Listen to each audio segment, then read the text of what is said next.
What's up, friends? Today we are doing office hours. Hooray! And I am at home, so it's not going to mess up the office hours like it did last week. So if you've never done office hours before, then you're in for a real treat because this is your opportunity to ask me questions. I'm just going to pull up the Zoom here. You can jump on the Zoom if you like, or... Oh, I just realized I'm logged in as Cody the Koala. That's why everything's red. Cody's team is the red team. I am blue. Yeah, so... oh, did that not work? Hold on. I think I closed that. I was supposed to not do that. There we go. Open. Yeah, you can join the Zoom to ask questions, or you can just put your questions in Discord in the Office Hours channel, which several people have done. I give priority to people who are in the Zoom call, once we run out of folks who are in the Zoom, then we go to Discord. First, I also want to announce, announce that Get Started with React is a new free tutorial in addition to the Build React hooks that is now available on epicreact.dev. This is the first 4 exercises of the first workshop of Epic React v2. So if you want to get a head start on Epic React, then this is where you do it. Come join the free tutorial. It's pretty fun, pretty cool. Oh, just realized, I think there we go. Got it. Yep, can't hear. Sorry about that, Taryn. Okay, yep. Now Zoom is playing my actual sound, so we're good. Let me just double check that message. Yeah, we're all good. All right, Taryn, you should be able to hear me now. I had the wrong microphone on the in Zoom. Yeah, so the first 4 exercises for free on epicreact.dev. Get started with React. And what's cool is if you go through these, you can track your progress. You got to log in everything. We'll track your progress. And when the workshops come out, these are the first 4 exercises of the first workshop, your progress will transfer over. And so you just keep going from where you left off, which is pretty fun. So yeah, for those of you who cannot wait, then let's get going on that. Okay, great. So Taryn, how are you doing? I'm good. I can finally hear you. Yeah, sorry about that. No worries. I'm doing well, man. Thanks for asking. How about you? I'm doing super. Yeah, just happy to be here. Excited about what's coming in the next couple of weeks with Epic React. Very busy working on that. Yeah, happy to do it. And camps next week, right? Epic Web Camp? Yeah, so next week is the trip to Poland, and then the week after that is camp.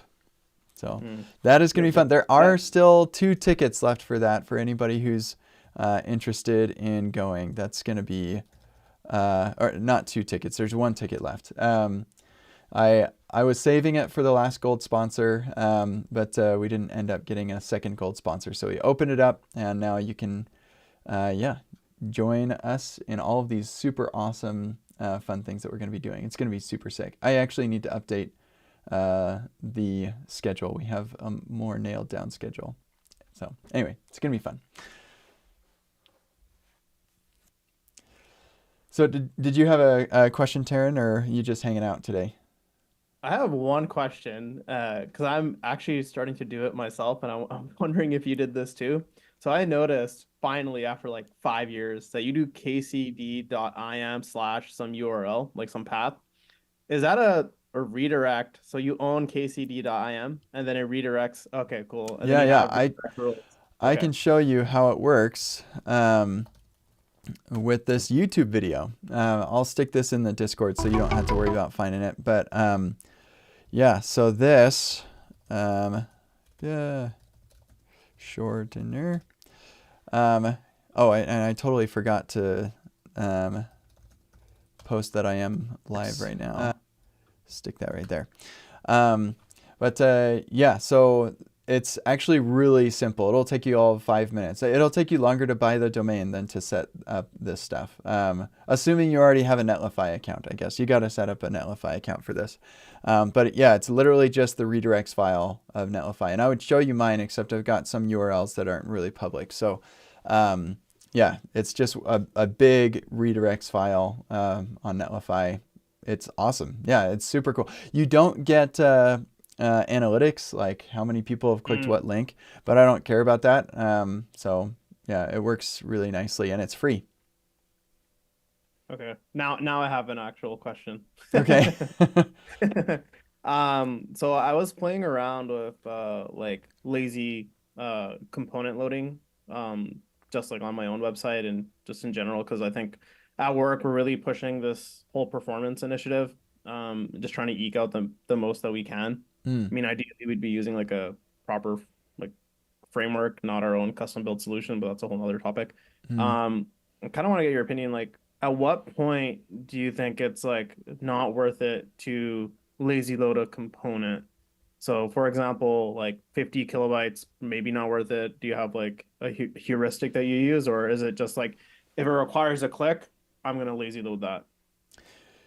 Um, yeah, so it kind of depends on a number of factors. Like you could technically lazy load everything, and that's kind of what Quick is based on. Is like we're just gonna lazy load not just modules, but even functions in a module. Like the callback for a Quick event, that is going to be lazy loadable. So then they have to like that's not great, right? You have to somebody clicks on a thing and it goes and loads the code before it can show the UI, right? So you have to then have some sort of like, oh well, we'll preload some of this stuff, and that okay. So now how do you know what you preload? Well, we could throw AI at the problem and just like have analytics and determine what do our users click on.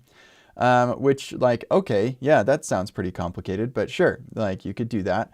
Or you can just like load everything, which is kind of the way that most frameworks work is you load everything that's on the page and then you lazy or you code split on route boundaries. So each route is going to be in its own bundle. And so then from there, it's just a matter of like the performance characteristics for like within a single route. Now, if you're server rendering everything, then like the user's going to see everything instantly, and then it's just a matter of hydrating what's on the page. And hopefully that happens fast enough that it really doesn't matter. You just load everything. But if you're doing a client rendered app, then you don't like that's not gonna be the case for you, because now the user is waiting for all of that JavaScript before they see anything. And so if in Epic React, in the React performance workshop, we have this exercise for code splitting. Oh, actually, I wonder, yeah, this is where we actually bring in a server for stuff. But yeah, so this actually should work. It should be able to run, so I don't have to run it locally, which would be kind of cool. Let's see if this will work. Is it going to work? Will it work? Yep, here it is. So in this example, we have this globe that we show when we click on this button. And so this globe is like just a ton of JavaScript to make this work. And there's tons of JSON data for the map and everything. And so forcing the user to wait for that globe to show to be loaded is not necessary because it's hidden after an interaction. And so if you've got something really heavy that shows up in a popover or something like that, then that seems like a pretty reasonable place to code split things. But yeah, not like some things are things that the user is going to see instantly. And so then you have to think about, okay, well, what's the loading state going to be like? And even in this case, you need to think about what is the loading state going to look like.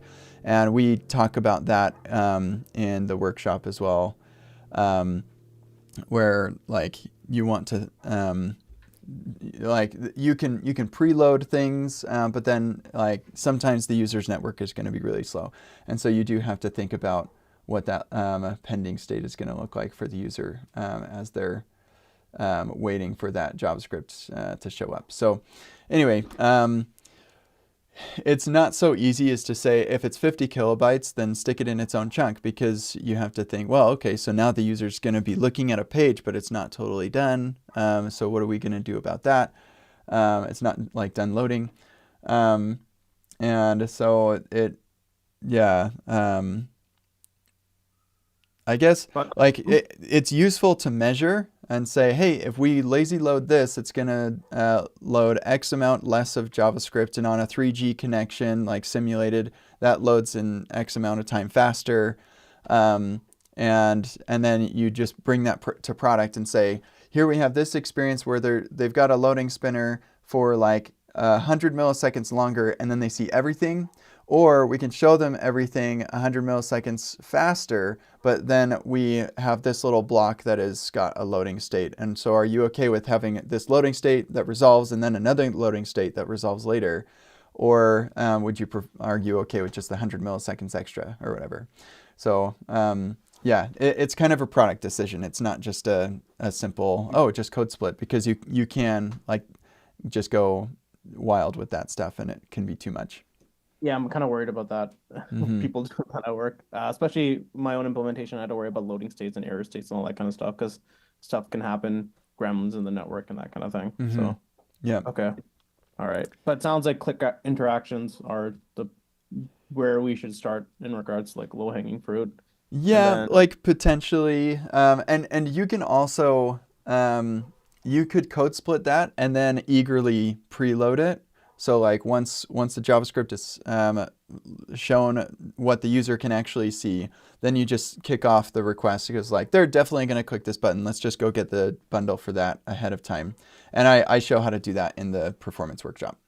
okay, cool. Because yeah, I don't know how to do Yeah, that. yeah, Like, it's actually pretty straightforward. okay, cool. That's it for me. Thanks, man. Yep, sure thing. Alrighty, folks, let's take a look at Discord here. I think we had a couple of questions that I was unable to get to. Let's just go back to the oldest one. Yeah, right here. Okay, Alif, answering this now. Come up here. Don't understand why this is not working. Full stack component for a combo box. I need a location ID to another page to perform a mutation. If I use type hidden, text conform doesn't allow me to write string as value. I can use default value to write string, but changing in combo box selection, input value never gets attached. With type checkbox, value gets changed as expected. But the problem is in the use form hook, this field value is always null. Okay, so we've got our location combo box. This is our full stack component. We're using use combo box for that. Yeah, this is a downshift use combo box. Okay. We have our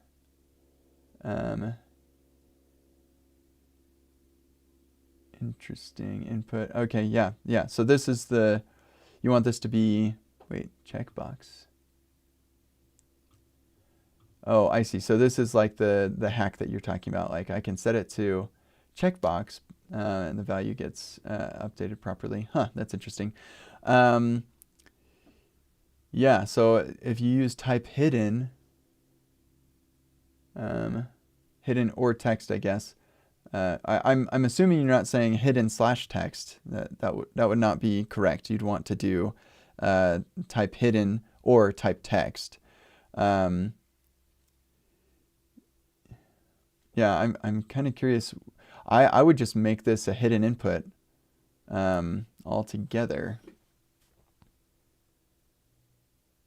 Yeah, I would just say in fact, I wonder, I think Conform has a utility for hidden inputs. Maybe just hold on a second. Conform. I know that I'm pretty sure I did this in Epic Web in one of the workshops there.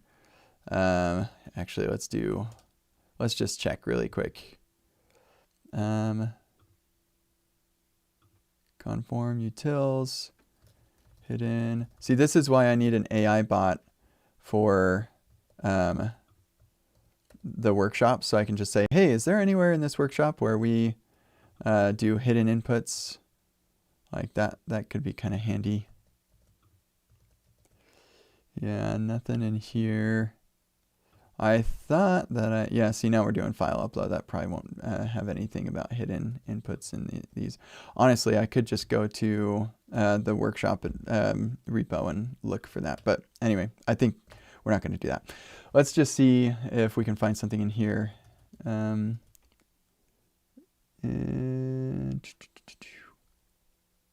Use form, use input control, hidden input. Instead of passing a name, hidden. Oh, class name, SR only. So you could do something like this, looks like. Visually hidden, but still focusable thanks to the SR only class. Oh, interesting. Huh, that's interesting. I wonder why. Oh, that's just from tips. Huh. Yeah, that's interesting. I never actually thought about that. But I don't think that this is something that you need. Let's do get input props. Here we go. Nothing about hidden on here. Hidden. The type of input. Yeah, I think you do hidden in here. I'm not sure why that's not working. What I would recommend is to open an issue on Conform with a reproduction, like a reproducible example of this, because this definitely should work. You should be able to do a hidden field, setting the type to hidden, and that should just like go along with the rest of your stuff. So sorry, not sure that I can give you much more than that. Bjorn, with the latest Epic stack installed, building out new, oh, I think actually, oh yeah, we talked about this. The ESLint server blows up. I'm not sure, this is since version 9 of ESLint we started getting this. I have no idea what this is talking about. I have not enabled this thing because I can just restart the server and everything is working fine, and I run it on the CLI and I have no problems. So I think, I don't know. I honestly don't know. Sorry. And I kind of already answered. So, okay, Bjorn, another topic. Here we go. Here, and I'll just go in here. Answering, yep, yeah. Answering this on the live stream now. So, self-taught website builder. I'll make this bigger. Most of your course and topics on Discord, for instance, I can follow, but which means I can also get really stuck sometimes. Yeah, for instance, and like that is fine. That's probably a lot of people feel this way. For instance, when building upon the Epic stack, creating a new contact form, I cannot send the form, and the console error shows this report only. Yeah, so this is not going to be a problem. That's not going to actually negatively impact anything because it's report only. We're talking about a CSP. Didn't change anything. The helmet config. Furthermore, I get this error every page of the app. Could you help me look where to solve this? John responded. Background on the CSP. Yep, there's our decisions, and we also have. I think this links to the documentation. And yeah, no, that's another decision. Okay, so I don't link to the docs, but we do have docs on security. And here's the content security policy, some more information on that. More info on the CSP. So I didn't change the CSP config. Should I add policies when adding a new page to the side, or should I insert another nonce at a specific location? Perhaps I unknowingly added some script somewhere by adding a third-party package, and now the CSP started giving me warnings. Yeah, so yeah, there's definitely something that you added. The specific violation is, yeah, so you do have some inline script that does not include the nonce.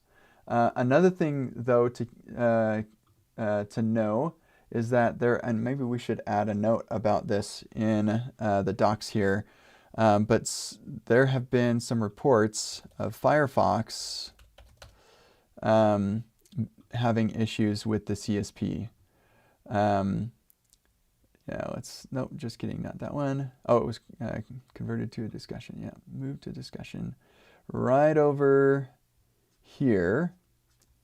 So Firefox is showing a warning, and yeah, where did I am able to, yeah, here it is. I'm able to reproduce this when running the dev server only with Firefox. All the other browsers are fine, and in production, even Firefox is fine. And so it's development only affecting Firefox. Sounds like a Firefox bug. So maybe that's part of what you're experiencing here. Yeah, definitely it shouldn't be impacting if you do a contact form, unless that contact form is a third-party script that you're bringing in which case you would need to give it the nonce prop, which the nonce prop is yeah, pretty straightforward. Nonce, you just use the use nonce hook, so like we're doing with these. Oh, in the document we're passing the nonce for various reasons. Let's go here. So you have use nonce hook. So wherever you're rendering the script tag or the inline, I think even iframes probably need it too. But wherever you're rendering that, you say use nonce, you pass the nonce, and you should be good. So hopefully that answers that question. Super duper, coming back here. Next question, Nixia 618. Man, I keep on getting, my phone is vibrating over and over again. Okay, nothing super critical, I think. Yeah, okay.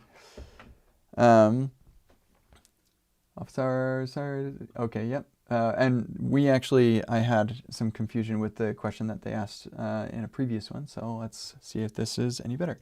Answering this now. Okay, developing a remix app with multiple domains, site instructions, manager, timesheets, production, and face a unique challenge with user authentication. I have around 20 site staff who all use shared supervisor email and password logins, 3 supervisors in total. It's not feasible to provide each staff member with a separate email account, but I need to identify which staff member is logged in to control access to various app domains. Key constraints and possible approaches. Shared logins. Users share credentials, making it difficult to differentiate them through the standard authentication process. Yep, so we can't do that.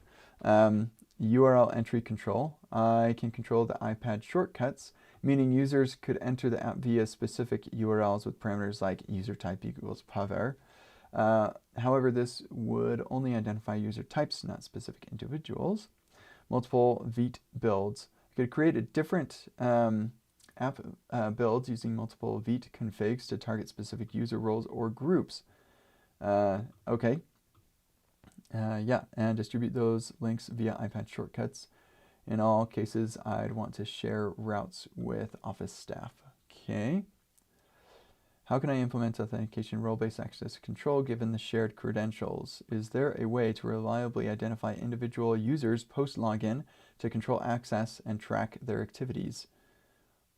Yeah, that is so interesting. So what's to stop? Like if you want to control their access, then what's to stop a user, if they have the login credentials, what's to stop a user from going, like just updating the user type or updating the subdomain? Like they say, oh, you know what? I want to be the manager, so I'm just going to go to this domain and use my credentials and boom, I'm in. Really seems like this constraint of sharing email and password logins is very flawed, like extremely flawed if you really care about security. Yeah, you really, you don't want to do that at all. Not even, I don't understand why this is a constraint. Why do they have to share credentials? I mean, you could have in the login just a drop down that says, who are you? But that just seems really like not secure at all. Yeah, I don't know. Yeah, there are so many security problems with this that it's hard for me to recommend an approach to you. I mean, you could do this. You don't necessarily need multiple Vite builds. You just have multiple domains pointed to your site, and then you just look at the request to know which domain they're coming from, and that would help you track it like that. And then distribute those links via iPad shortcuts. But anybody would be able to know or easily determine what domain they're at, and then just go to the other domain so that they have increased privileges and can impersonate somebody. There's just so many security flaws with this.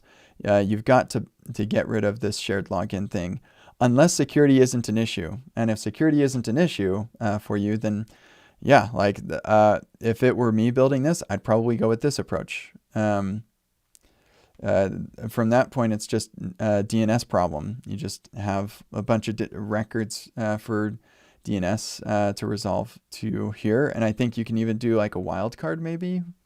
I don't know. That seems like that would be possible. But yeah, that seems like the best solution.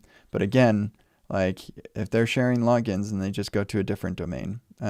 So looks like you might be providing a follow-up. So I'll answer this question while we're waiting for that.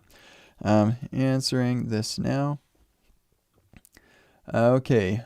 One of our applications uses Remix, but client-side rendering is a default for data management because server-side rendering was not necessary at this point in time. We have got our own design system that uses emotion. As CSS loads in runtime, application breaks in some unreplicable occasions. We did try to wrap the design systems provider inside client only from Remix in the application, but still the issue occurs. What's the best way to handle this? How to make the design system that is dependent on emotion to provide compiled CSS that can be included in an application. Yeah, so CSS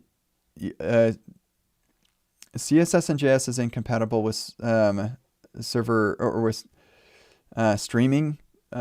So you would disable streaming by user instead of here. Actually, hold on. Emotion Remix. Oh, that's gonna be yeah. Maybe not the emotion Remix JS. Okay, using emotion styled with Remix. Here we go. This will probably have a code snippet I can just show you. Yeah, right here. So you're going to follow this. You probably have come across this already, but the key here is that it's using render to string. This means you can't use any streaming capabilities of Remix like the defer API, any of that. You can't use that because you have to render to string. What you do is you first say render to string with this cache provider thing, and then you extract the critical to chunks and construct style tags from chunks. Then you replace the styles. So that styles thing right here. You replace that with the styles that were extracted. And then you return that response. So this is how you set that up. I'll just stick this in here.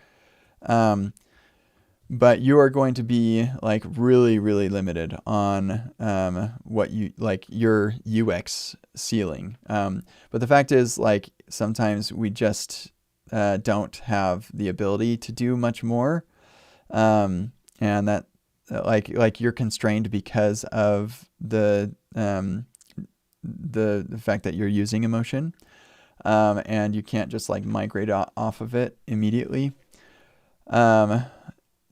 Yeah, so this, like, you would, if you have this set up, then you're fine. You don't need to worry about the client only thing or anything like that. This should work just fine. So update your code to do what this is doing, and it should work without issue. You'll just be limited, but it's better than nothing. So, whoops, I just closed Discord. There we go. Hopefully that helps. Good luck. Okay, any experience using Conform 2 with ShadCN select and switch. They seem to have internal input with ARIA hidden, which causes blocked error. Issues about focus on ARIA hidden element and form data is polluted. Yeah, so let's see. Have I used the select and switch? I don't know that I have, but I know that you do need to do some special stuff. I think in the Epic stack we do some stuff. Let me come up here to our app and components. Whoops. I think, yeah, forms, we're using the use input control. So you may need to do this. I'm using the checkbox from ShadCN. And so you use this use input control. You provide the name, form ID, and initial value and the key. And then that input goes, it like integrates very deeply with what the checkbox is doing. Not my favorite thing at all, but this seems to do the trick. So you probably are going to have to do something with the use input control to make that integration work nicely. Outside of that, I'm not sure. So I would go to the Conform GitHub and just see what they have to say. So hopefully that helps. Good luck. Would dropping unique email plus different passwords work? Yeah, so absolutely, if you need to say, like the email has to be shared, but passwords can be different, then yeah, then you could differentiate. The problem is reset password. And so if one of the users forgot their password, then they need to be able to reset it. And how do you reset it? You're going to send them an email.